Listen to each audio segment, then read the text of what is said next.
first of all, Tracy, if I just asked you the reaction to the sentencing this morning when you first heard?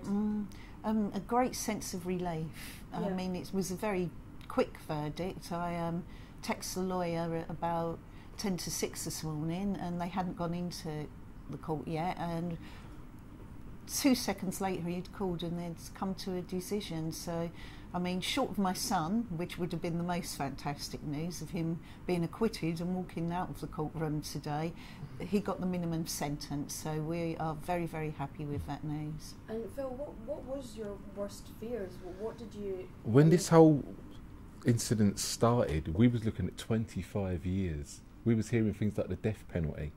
To get 4 years, it's good. It means 4 years we can work with. 4 years we can get clemency, and hopefully we'll have him back very, very soon. And your son's reaction, you spoke to him this morning? Yes, I did. He called whilst we were in the studios, and I think he's shocked but immensely relieved and very, very happy. And it must have been such a relief to hear his voice. Of course. Yes. I mean, he was just, he can't believe it. He can't believe it. It's been a journey. Yeah. It really is. What has it been like? I mean, your family, how has it affected your family, yourselves? Oh gosh, we're very, very fortunate. We've got a very close-knit family. We all live very locally. Grant is the eldest grandson within the family. But everyone's been really devastated by the news. But equally, you know, it's brought us together. We're a strong family. We've been very strong, and we've supported each other. I know you've been out there in Dubai. What were the conditions like in the prison conditions, and what do you hope for him now? How do you think he'll cope with being in prison? Yeah. Well, initially he was held for 9 months in a police station where obviously the conditions aren't as great as the prison. He was only transferred 2 weeks ago to the prison, but knowing that he's got the most minimum sentence, you know, he'll be okay. He'll do his best, and he will just get through this time and try and remain as positive as he can. Phil, how do you think what has he got the character to? He is a very strong lad. He's a very likeable boy. You know, anyone who's met Grant, you know, we're a father and son outfit. I run a little plumbing firm, and the customers are looking for him, the neighbours looking for him, his friends. He's a popular boy.